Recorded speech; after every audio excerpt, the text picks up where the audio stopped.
Hello friends, good afternoon and welcome to EduSat Live Lectures. Dear friends, today we are going to talk about modern Indian history, and in history we are going to talk about India in 19th century. And to discuss this topic we have with us our subject expert Dr. Neerja Singh. Dr. Singh is Associate Professor in Department of History in Satyavati Evening College in University of Delhi. Without further ado, I would like to welcome ma'am to our studios and request her to start the lecture. Welcome ma'am. Thank you. Today's topic is Colonial India in the 19th century, and I have divided my lecture into 4 parts. First, I will be discussing on world during 17th, 18th century, within which I will try to cover the issues of impact of geographical discoveries, scientific intellectual revolution, mercantilism, industrial revolution, stress on European and non-European societies, impact on the world market, redefining boundaries of world, colonialism, deindustrialization and reign. And second part will be features of 19th century England and how industrialization, what was the situation in the pre-industrial England in terms of food habits, housing, sanitation, diseases, population growth, increase in wealth, employment and unemployment. Third section will be India during the 19th century and impact of colonialism. And the last section will be India as seen by West and English in the 19th century. And in this, before I proceed on my lecture and before I proceed on the topic, it is very imperative to know and discuss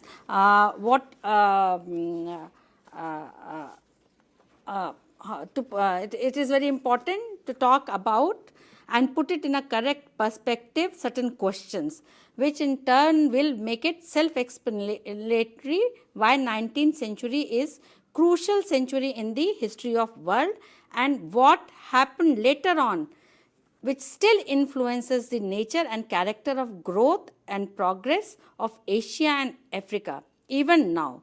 The pertinent questions were one, why England, European, and while addressing and analyzing the history during 19th century of Asia and Europe, it is necessary for the scholars and intellectuals of these continents to keep these questions in mind before making any kind of judgment or assessments. These pertinent questions are: first, why Europeans went to Asia and Africa in general and India in particular. Second, what England did to India during her so-called altruistic rule of about 200 years. Third, why they continued being in these continents and India despite hostile climate, tropical diseases, epidemics like plague, cholera, malaria. Why were they hell-bent upon retaining their hold over these colonies by all means, that is, by cajoling, pampering, deceit and military force, and why they continued making inroads into Asia and Africa if these colonies were white man's burden? For example, military expedition to Burma, Ceylon, parts of South Asia, Far East, Africa, Caribbean islands to name few. Why, despite their altruistic rule, and this is very important, sense of charity, Christian piety, reformist zeal, moral duty, strong commitments towards converting primitive, pagan, barbaric societies into just, literate, tolerant, rational, industrialized, scientific, developed societies, but they failed to translate into one at the time of their departure from these territories. Why, when they left these colonies, that is the colonial masters, when they left these colonies, the colonies were economically wrecked, so-called intolerant, ridden with ethnic religious violence, socially, culturally in a disarrayed situation, causing tribal warfare, ethnic cleansing and partition. And why these same colonies once when they came out of the clutches of colonialism and attained independence, stumbling, struggling, floundering, yet they were able to maintain the chart of progress and growth on their own, drawing from their own social, cultural, economic, political, and human resources, by occupying no colonies, by subjugating no race, community, or territory, by not indulging in any kind of slave trade as they did with Africa, or drug trade like opium which they exported to China. And yet, now this is very important, yet why both liberal and Marxist historians of West, despite empathizing with the colonies, kept mute as to what happened to the unrequited surplus or tribute which continued to flow to England and West with no return for not less than 200 years. The impertinent question is, where did this tribute go? What role it played in building sanitized, modernized, urbanized, technologically advanced West Europe in general and England in particular? All the more, it is important to note how these historians have, when they discuss about 18th century and 19th century England, how they have projected the development and progress of England without referring to colonial tribute or the drain or the surplus coming into the West Europe. To quote from very eminent historian's work, David Thompson, writing on England in the 18th century, he describes the crucial 18th and 19th century as England in I'm quoting from David Thompson, England in 1815 was on the brink of an era of prosperity and greatness unrivaled in her whole history. The generation of Englishmen between 1815 and 1850 suffered from the combined aftermath of two great social and political revolutions, the American and the French, of two great social and economic upheavals, the agrarian and the industrial revolutions, of two great foreign wars, the French Revolutionary and the Napoleonic Wars of 1793-1850, the American and French revolutions set in motion a whole tide of new forces and ideas in politics, and these seeped gradually into her national life after 1815. The agrarian and industrial revolutions, already well advanced before 1815, transformed the face and life of the nation and brought immense prosperity and misery combined. It is not surprising that the period of our study is one of strenuous activity and dynamic change, of ferment of ideas and recurrent social unrest, of great inventiveness and expansion. And while stating making such comments, David Thompson doesn't talk about, keeps mute on what happened to the tribute or the money coming from the colonials and why colonies were important. No mention to the importance of colony. Again, a very significant and important quote from the culture book titled Culture of the English People, Iron Age to the Industrial Revolution by N.J.G. Pounds states, I am quoting from Pounds, from the late 17th century, revolutions occurred in both technology and intellectual history, the tendency of which was towards leveling the quality of both the artifacts of material life and the mentality of the people. The Industrial Revolution marked the convergence of many lines of innovations and discovery. It's led to a vast increase achieved over a period of century and more in the production of consumer goods. The cotton curtains and iron fire shovels mentioned earlier were the products of mill and workshops, radically different from anything that had gone before. Output was increased many-fold and the cost per item was reduced. In the long run, it brought commonplace articles within the reach of almost all. It increased the material content of people's life, and very slowly and unevenly it reduced the drudgery. Unquote. Therefore, before talking about what colonial India and the character and features of colonial India during 19th century was, it is equally important to contextualize it within the world history and how this new economic system which was emerging after mercantilism and with the emergence of industrialization, what impact it had on the world and on India particularly, world in general and India in particularly.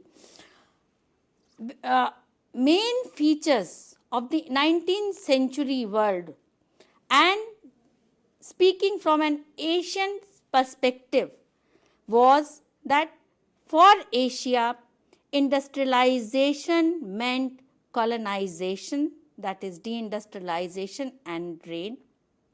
Here, I will not be going into the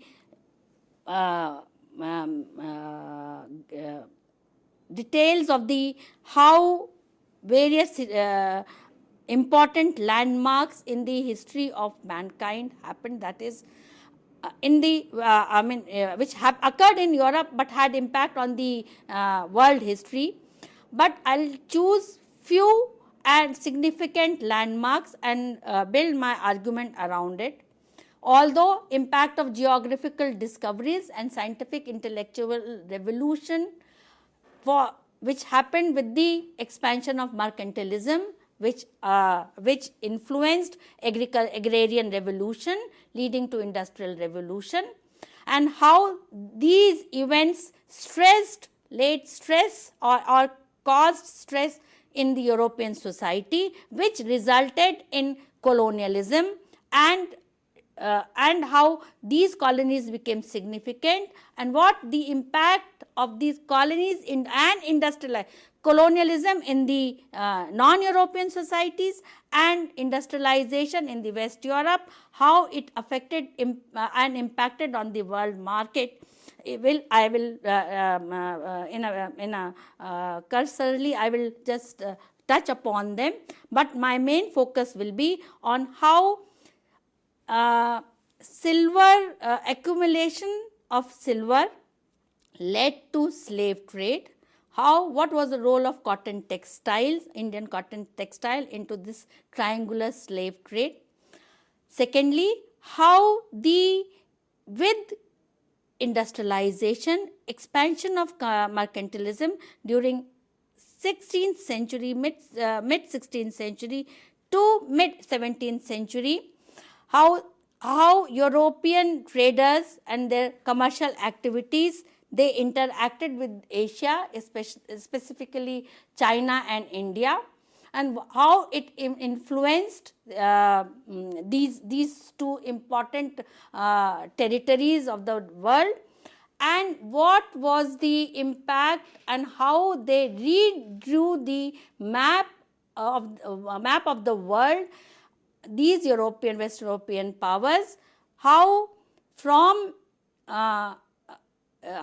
they controlled not only Central Asia, ex-Ottoman territories of ex-Ottoman empires, how they extended their control to India, and without leaving any kind of challenge to their encroachment, encroaching these territories, encroachment by these industrialized and scientifically far advanced countries who are bringing colonialism to this part of the world, and how their challenge demolished any kind of challenge to them except in the form of minor protest and revolts, which we find in China in the form of typing or boxes, or in India in the form of 1857 revolt or social reform movement. Significantly, therefore, while discussing about the major characteristic of 19th century, that is colonialism, which meant deindustrialization and drain for the colonies, whereas expansion of industrialization and accumulation of surplus in the West European nations, how this whole process started with the extraction of silver between 1419 and 1700, what role the South American countries played in this accumulation or increase of surpluses. Peru produced 81% of silver, whereas Mexico produced 95% of silver, and more than million population were decimated due to this silver mine extortion. Secondly, this silver extraction formed a very important component of African slave trade. But by 16th century, this silver stock was not sufficient for increasing commerce and trade, and therefore now inclination to occupy territories, and by occupying territories, extracting taxes in the form of tribute, which will go in purchase of the finished products, artifacts, which will further enhance their surplus, their profit of these European nations, was now seen as an essential and most necessary condition, and therefore now the shift was in occupying directly or indirectly colonies. So much so that during 1835-36, the trade surplus was 7.06 million pound, which increased to 22.7 crores, that is 2% of total Indian income in 1897-98. And tribute essentially played very important role in the trade with China on silk, regarding silk and tea, and introduction of opium. Also, equally important factor is that now Europe was also, within Europe there were changes, new ideas, new European society based on new value system were emerging. Mercantilism was now although operating but not so important, and industrialization, gearing, speed, acceleration, and therefore new kind of shift towards exploitation of the colonies happened, which as Bipin Chandra discusses in his 3 stages of colonialism. But before proceeding on what impact in colonialism had on India, it is equally important to talk about what was the situation in pre-industrial England, or England during the mid-16th century to 18th and extending to early 20th century. 2 things we have to keep in mind before we move further on. That first, that when these companies started coming to India in 1600s and prior to that, that is mid-16th century to end and later on also, that India did not need, or India or China did not need Europe. In fact, it was Europe who needed India and China first.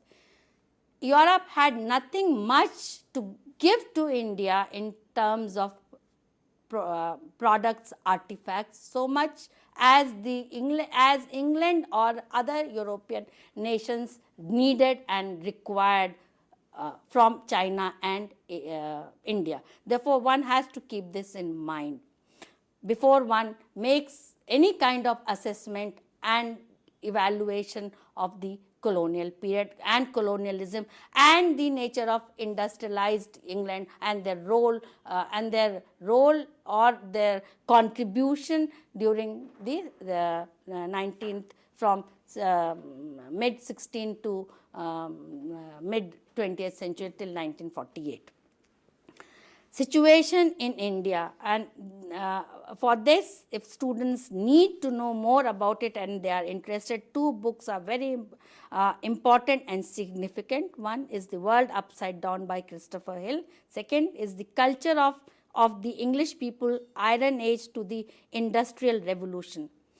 People from And this the period I'm mentioning or I'll be referring is from 16th to early 20th century. People in pre-industrial Britain saw themselves as living always in the valley of shadow of death. During 16th century, that's pre-industrial Europe, life was dominated by the prospect of death. Diseases plagued England, diseases like plague, smallpox, pleurisy, scarlet fever, measles. Attitude towards sickness was dominated by magic and superstition. It was regarded, sickness was seen as malevolence of spirits. So much so that in 1830s, Edwin Chadwick, who was secretary to poor law commissioners, showed that disease was in some way linked with filth and squalor and not resulting due to malevolence of spirits, became to be accepted as late as 1830s.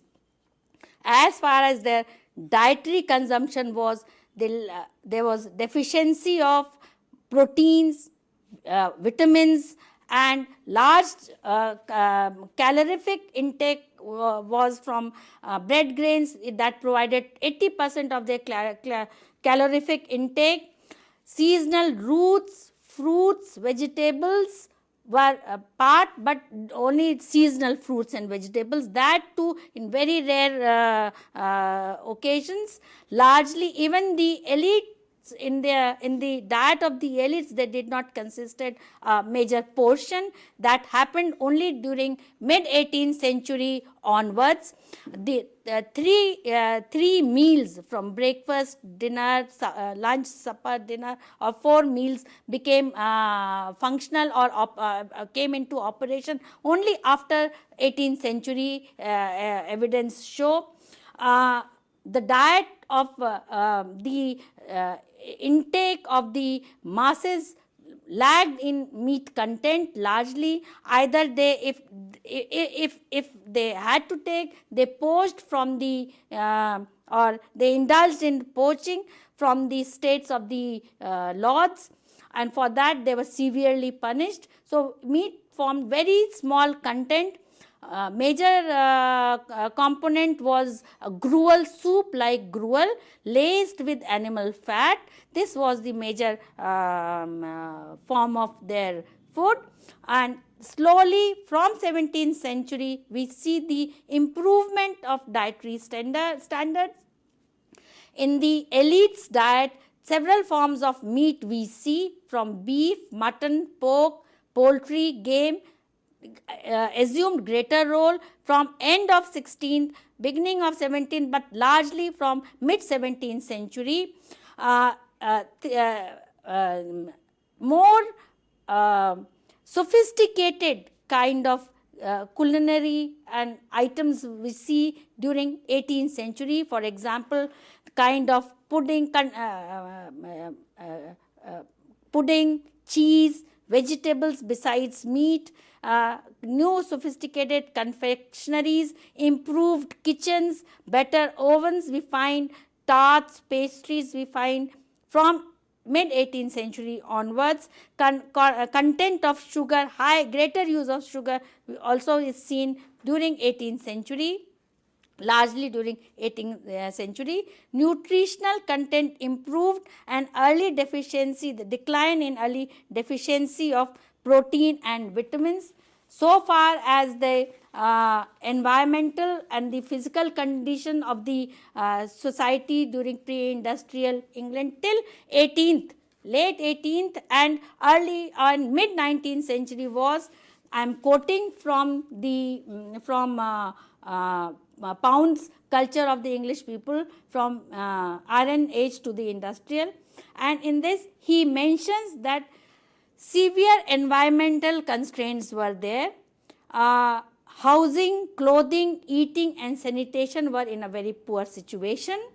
Cottages largely were timber frame, panelled with wattle and daub.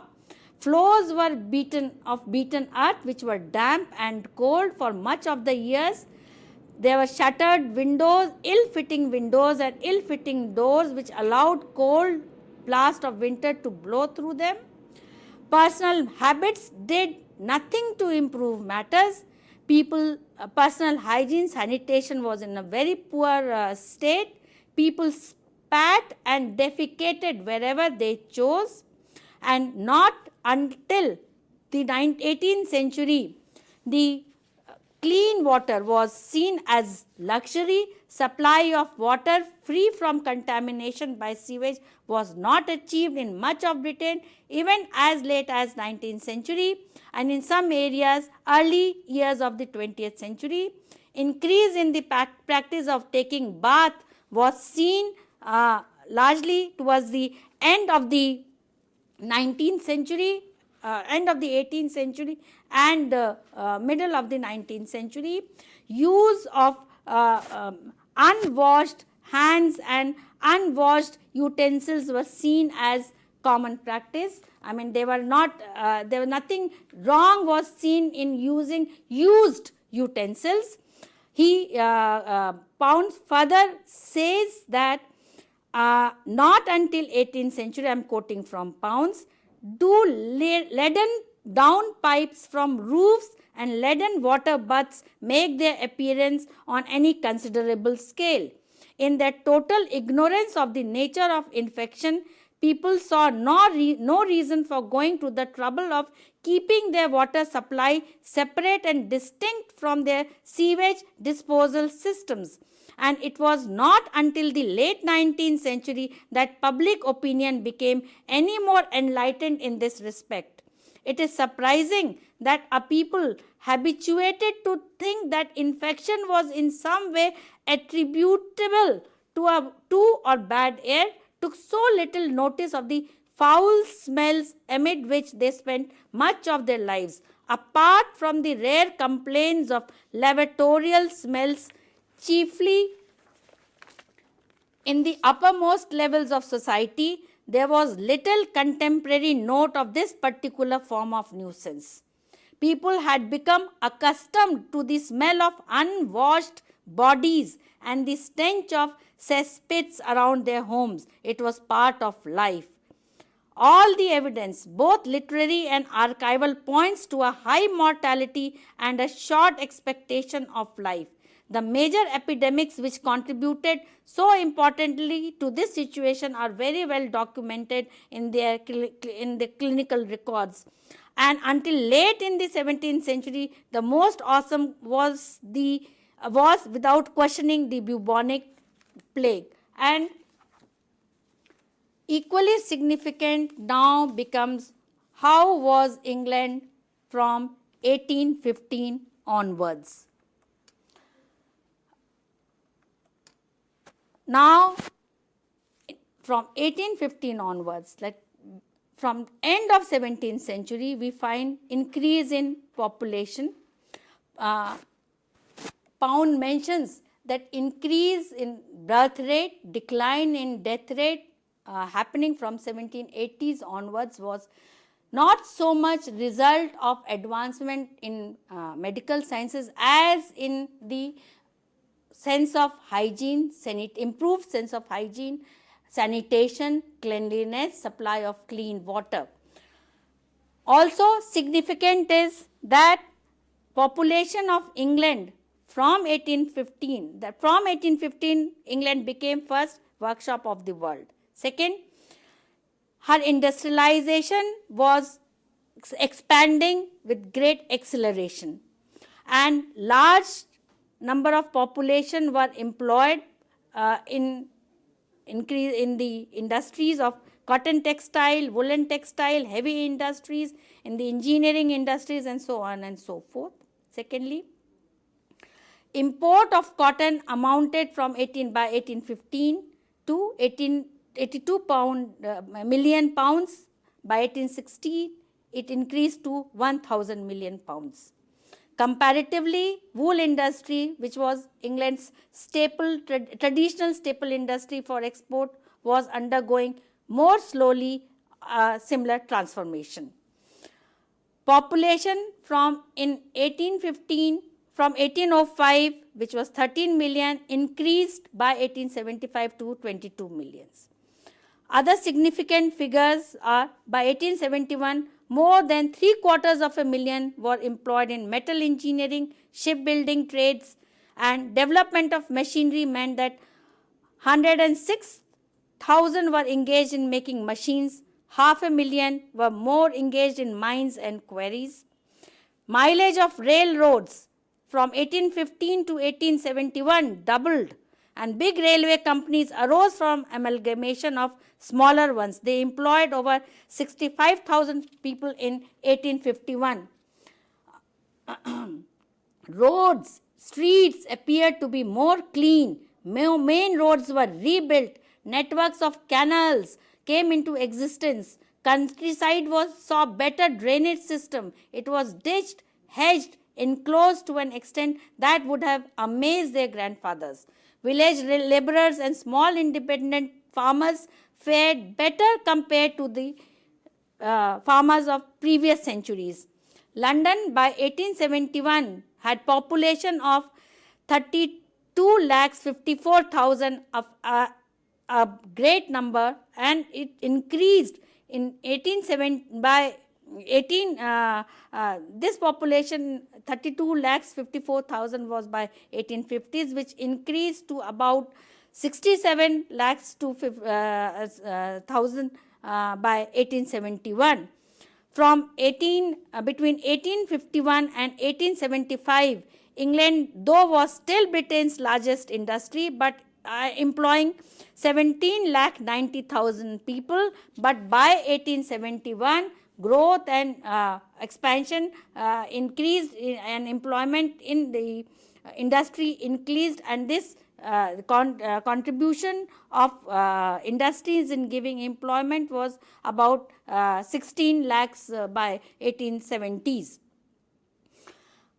Another sign of wealth, prosperity was that by 1871, more than 750,000 were employed, that 1 million people were employed as domestic servants in the houses of the middle classes. So, this was the situation from late 17th century to 19th century and beginning of 20th century, and this is I am giving a snapshot picture of what was the situation of England during 19th century and pre-industrial England and industrialized England from 17th century to 19th century and early 20th century. And now we come to our third part of the lecture, how India was seen by English in the 19th century.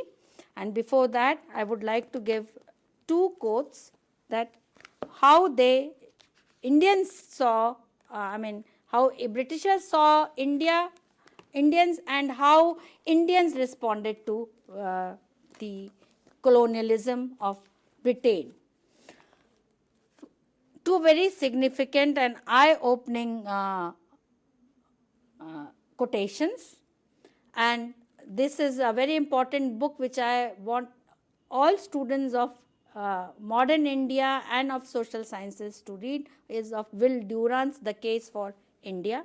In this, Will Durant quotes, this book was written in 1930, and he quotes J.T. Sunderland, who wrote India in Bondage in 1929, and he wrote that India, when Britishers came or when Europeans came to India, India was politically weak, but economically it was still in a prosperous situation.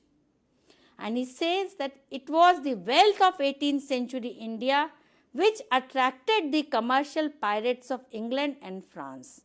He further, Sunderland says, and this I am saying to contextualize how what was the condition of colonial India in 19th century, why it was in this condition, what was the perception of the of Britishers in projecting India in such a light, and how they were justifying in the name of civilizing mission, in the name of their altruism, and stating that British were motivated by a sense of altruism and self-interest, which went hand in hand together.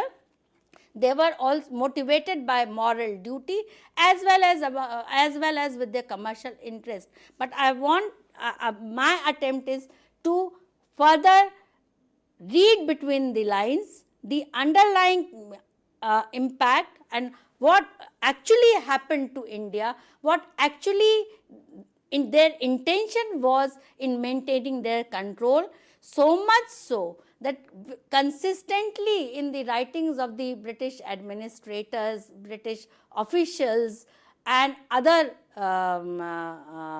British people who were writing on India during the colonial period, consistently criticizing how bad the situation was, how climate was so unfriendly, hostile, how with such great difficulties, how with such great sacrifice they were still maintaining, they were still struggling to improve the condition of Indians.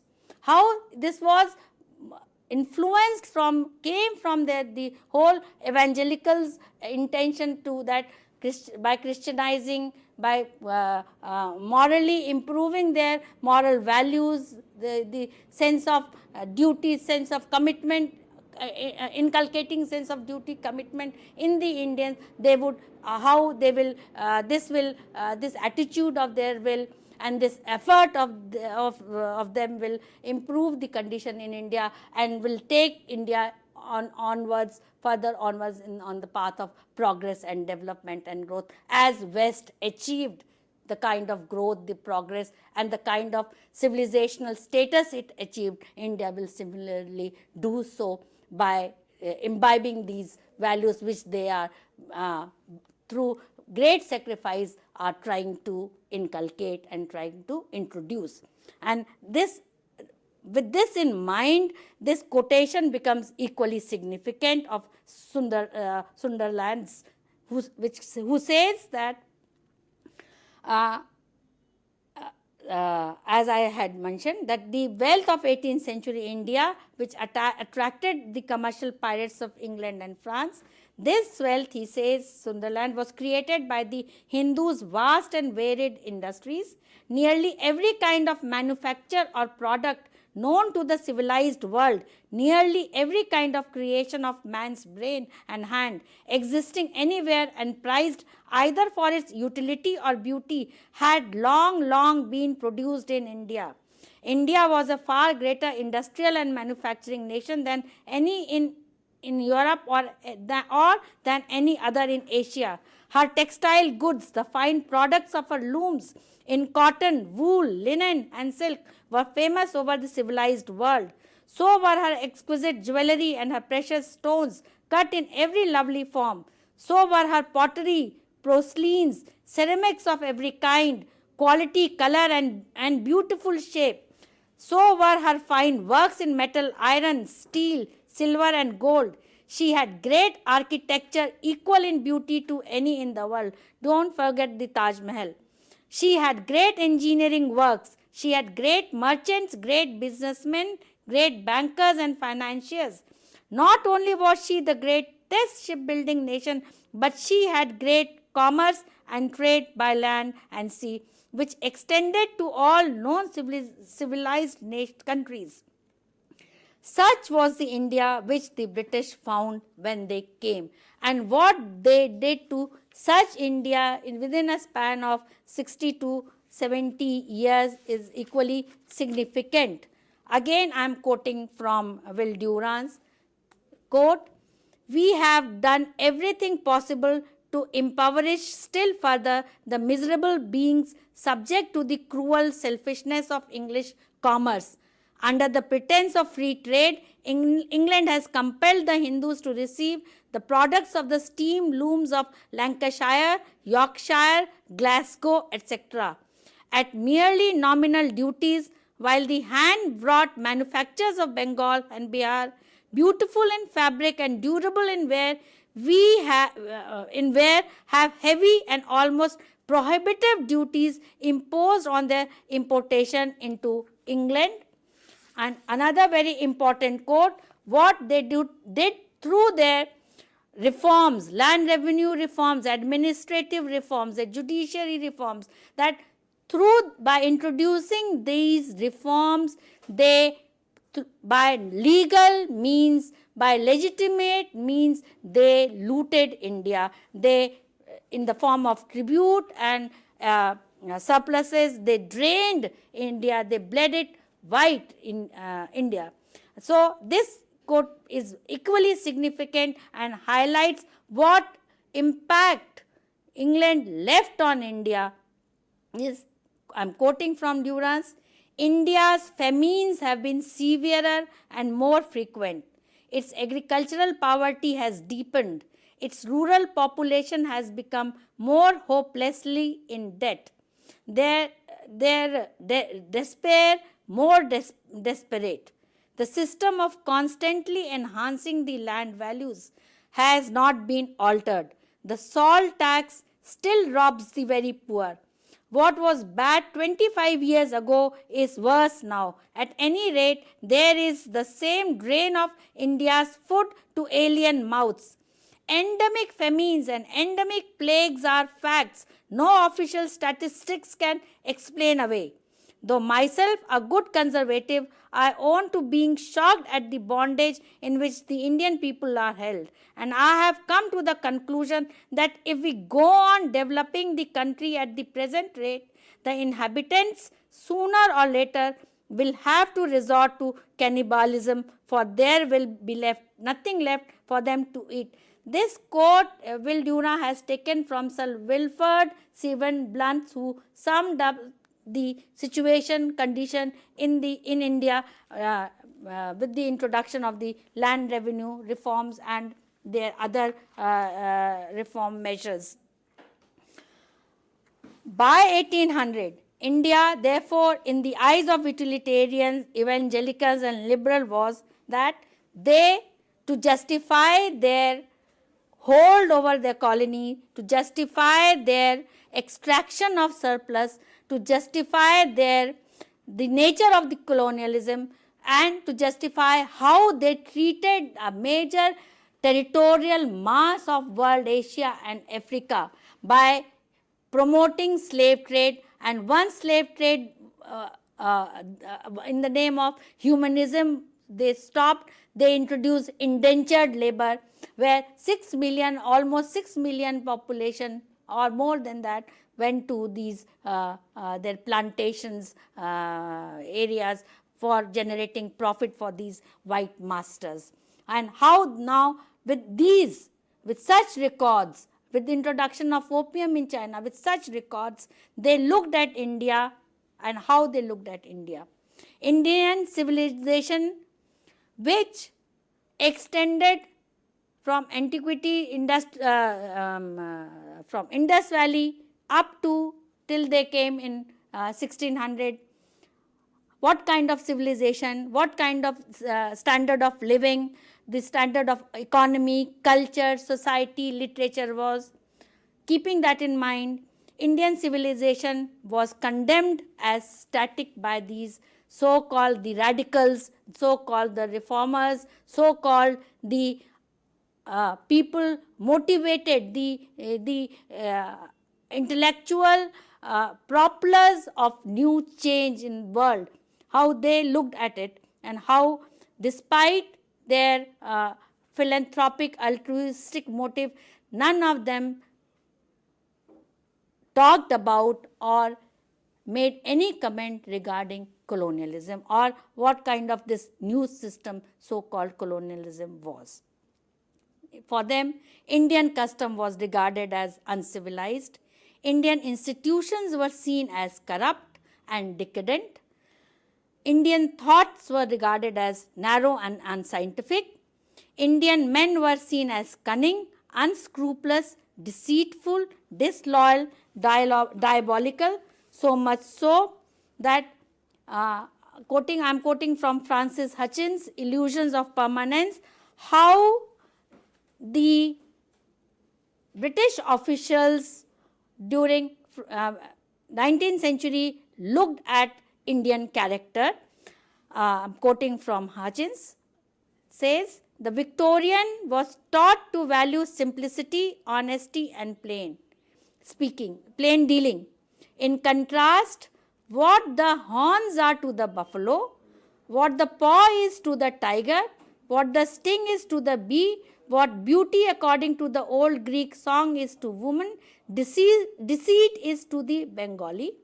Furthermore, he quotes Hutchins that the Victorians were sober, undemonstrative, unaesthetic, convinced that art should be morally improving and censorious of that which was not. Indians were depicted as sensuous, extravagant and delighted by immorality in art. To the Victorian family and country was sacred. The Bengali would see his country overrun, his house laid in ashes, his children murdered or dishonored without having the spirit to strike one blow. Whereas the Victorian was frugal and unostentatious in externals, and though in India he lived on a scale which was lavish by English standard, he was still usually intent on saving a large portion of his income for remittance home. Whereas countering this, G.O. Trevelyan writes in his Competition Wala that such was now the attitude which many Englishmen held towards the representatives of a civilization which had attained sophistication at a time when the ancestors of English dukes still padded about in wicker canoes, when wild in woods the noble Marquess ran. The earlier quotes I quoted from Macaulay's essay on Warren Hastings. This was the impression which they projected, and to counter this, they highlighted, they exaggerated that civilizing, improving, material and philosophical condition, material and the spiritual condition of Indians was their major intention, was their main intention, and therefore it is essential that what Macaulay was saying, what James Mill was saying of converting, inculcating Western values, but ulterior motive to improve the commercial interest, the trading interest and the increasing the surplus of these West colonialists and England particularly. Thank you. Ma'am, while we were talking about British perception of India, and initially that when we were talking about how Africa was important to colonial England and for that matter even Europe, how important was African slaves, say for the American plantations and the sugar, the plantations and the sugar cane production and the cotton, because what one has come to understand is this, that it was just not about the Indian trade and African slaves. The triangle also ran through the importance of sugar for Europe, even in 16th and 17th century. So why do you think that it's important even in that context that Europe's needs were not just say material, they were more confectionery as well? When they talk about say sugar and importance sugar and role of slavery into that as well. First, I should clarify that this through my lecture, what I wanted students to know was that how the recent perceptions, how it has been projected as that the Western world, Western civilization, their knowledge system, their model of development progress, how that has influenced the thought process and the perception of the rest of the world. This has become a dominant schema of progress, of achieving the ultimate in the path of progress and advancement, first thing. And by doing this, they have silently eroded the knowledge, the history of the non-European societies, which were more old in terms of civilization, in terms of knowledge system. Their knowledge system, nature of knowledge system was different. It was more oral, orature based, not literature based, as seen as judged by the Western society, and therefore it was rejected as no knowledge. These societies were projected as barbaric, as childlike, as down in the scale of civilizational ladder, and therefore through colonialism, the kind of technology and institutions of management, administration, which was imported into these colonies, is yet seen or at a superficial level or from surface level is seen as the how it contributing to modernization, contributing to development, but its true nature, its true intention, the true purpose is not highlighted, not contextualized, not linked with what the situation in world during 19th century till 19th century and 20th century was. The crisis, the instability, world wars, all geared towards what role colonies played, what role the tributes played, why this so keen intention in controlling and fighting about the maintaining their over non-European societies. So this I wanted to bring into this domain of discussion and through my lecture. And in these items which you are about which you had asked, the sugar, rubber, cotton, tobacco, how significant silk, tea, what significant role it played, and as I said in my lecture, what this condition, this status and the physical condition of pre-industrial England was, of the society, what kind of food consumption, how rich their dietary was in terms of nutrition, in terms of comfort, leisure, and how the situation changed from end of 17th and beginning of 18th century, where in England reached, and what happened to the Asian non-European societies. Ma'am, my question, if I can again take a different turn on this. In part, England's attitude towards India in say late 18th century and till the mid of 19th century, till the say if you have to put a number to it, 1857, it was a utilitarian perception. It was a thought process, a moral high ground that the English wanted to possess, and to say that to civilize the natives is the white man's burden. Do you think that the whole perception, the whole utilitarian morality that they think they had, Thomas Babington Macaulay is a prime example of that kind of ideas. William Bentinck, I quoted from yes, William Bentinck is quite an example. Say James Mill, John Stuart Mill himself. These are the names that one comes to one's mind.